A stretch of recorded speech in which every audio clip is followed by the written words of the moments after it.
I'm 75 years old, and I'm about to tell you something that might upset you. Everything you think you know about getting older is wrong.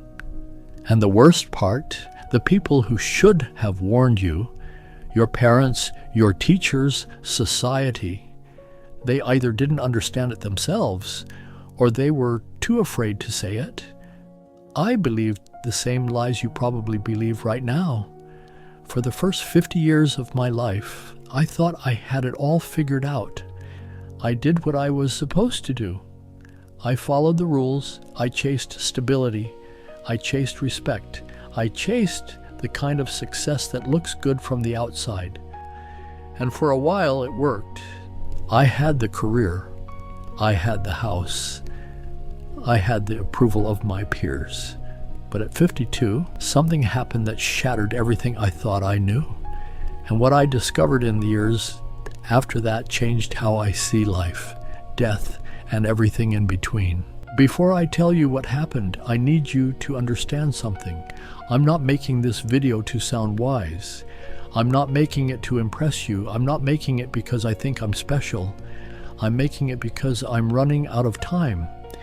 And there are things you need to hear before it's too late. Not too late for me, too late for you. At 52, I had what doctors call a cardiac event. That's the clean professional phrase. Here's the real meaning. My heart tried to kill me. I was in a meeting, talking about numbers and plans and deadlines. Halfway through a sentence, the room started spinning. My chest tightened. My vision narrowed, and then everything went away. The next thing I remember is waking up in a hospital bed, tubes in my arms, machines humming, my wife in the corner crying and trying to be strong. The doctors told me I was lucky, and in a strange way they were right. Because lying there with nothing to do but think, I realized something terrifying. I had been living my entire life on autopilot. I wasn't truly alive. I was functioning, checking boxes, chasing milestones, trying to meet everyone else's expectations. And a question hit me that I couldn't escape. If I had died that day, what would I have left behind? A nice house, a retirement account, a collection of achievements nobody would remember in 5 years? That's when I understood the biggest lie people tell themselves. I have time. I'll do it later. I'll slow down later. When things settle down, then I'll live. I hear it from young people constantly. People in their 20s, 30s, 40s. They all say the same thing. When I make more money, then I'll be happy. When I get promoted, then I'll relax. When the kids are older, then I'll travel. When I retire, then I'll finally do what I love. Let me save you 50 years of regret with one simple truth. That day never arrives because the goalposts keep moving. You get the promotion, and now you need the next one. You make more money, and suddenly your life expands and demands more. You hit a milestone, and the satisfaction lasts about 48 hours. Then it fades, and you're back to chasing again. It's a hamster wheel, and if you stay on it long enough, you wake up one morning and realize you're old, and you still haven't started living. I did this. I spent decades climbing a ladder only to realize when I reached the top, it was leaning against the wrong wall, and time doesn't let you climb back down and start over. Here's something nobody tells you when you're young. Success is a terrible goal, and I say that as someone who achieved what I thought I wanted. I made partner, I bought the house, I earned respect. I became the person people called successful. And you know what? None of it mattered in that hospital bed.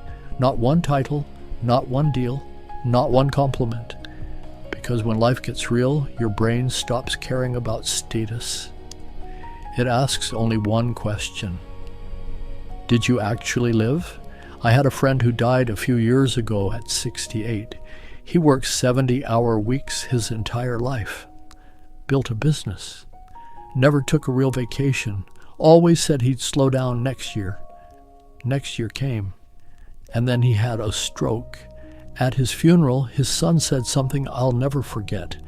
My father was a successful man, but I barely knew him.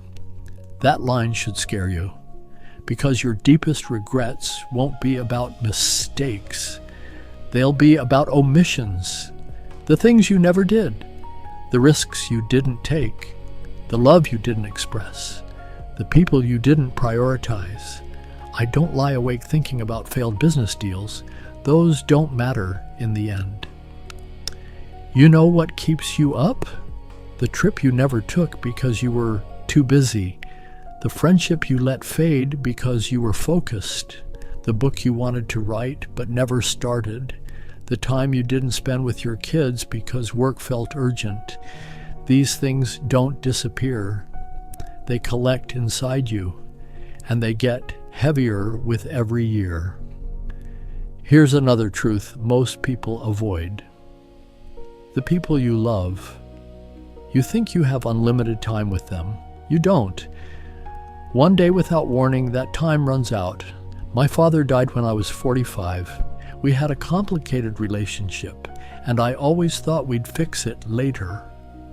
When I had less pressure, when life got calmer, we never got the chance. Heart attack, gone within hours. And my biggest regret wasn't dramatic. It was small. All the Sundays I didn't call, all the times I was too tired, all the little moments I postponed. Those are the things that come back to punish you, because there won't always be more time. After my heart attack, I made changes, real changes. I stepped back from work. I stopped saying yes to things that didn't matter. I started saying yes to things I had delayed for decades. And in the years since, I've learned more about life than I learned in the first 52 years.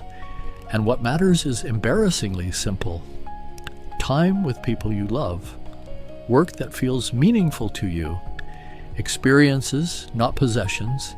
Memories, not trophies. Presence, not pressure.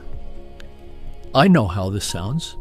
When I was younger, I would have rolled my eyes too. Sure, but I have bills. Yes, you do.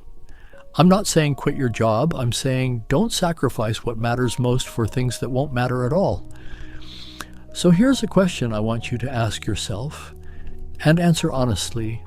If you died tomorrow, would you be satisfied with the life you've lived so far? Not impressed? Not admired, satisfied? If the answer is no, then what are you waiting for? What are you doing with your time that's so important? You're willing to gamble your one life on it? I'm 75 years old. Since that heart attack, I've been lucky enough to have decent health, but every morning when I wake up, I know I'm on borrowed time. We all are. The difference is most young people don't feel it yet. They think they're invincible. They think they have forever. You don't. That's why I'm making this, because maybe if enough people hear this message, someone will listen early enough. Every day you're getting closer to death. Nobody likes thinking about that, but it's true. And you don't have unlimited time. Neither do the people you love. Your parents, if they're still alive, are getting older every day. One day they won't be here. Your friends will drift. Relationships change. Life moves on without asking permission. So what are you going to do? Keep postponing that phone call? Keep delaying that trip? Keep telling yourself you'll start living later? Or are you going to wake up today and live like time is limited? Because it is. If I could go back and talk to my 30-year-old self, here's what I would say. Stop trying to impress people who don't matter. Stop trading your health for your career. Stop postponing joy until someday. Stop waiting for permission to live the life you want. Call your parents more often. Take the trips you dream about. Do the things that scare you. Say no to obligations that drain you. Say yes to experiences that make you feel alive. And most importantly, start now, not next year, not after this project, not when you have more money, more time, more energy, more perfect conditions. Now, because the perfect time will never come. Life will always be messy, always complicated, always full of reasons to wait. And if you keep listening to those reasons, you'll wake up one day and realize you waited your entire life away. Now listen, you have a choice. Right now, today, you can keep living the way you're living, chasing success, delaying happiness, telling yourself you'll make time later, or you can wake up. I can't make this choice for you, but I can tell you this. You don't want to be 75 looking back, wishing you had made different choices. Don't waste 52 years learning this the hard way. Live intentionally, prioritize what matters. Stop waiting for someday. Someday is today. It always has been. If this resonates, share it with someone who needs to hear it. Leave a comment. Tell me what you're going to change first. And subscribe, because I have more truths to share and not as much time left as I'd like. The clock is ticking, so what are you going to do with your time?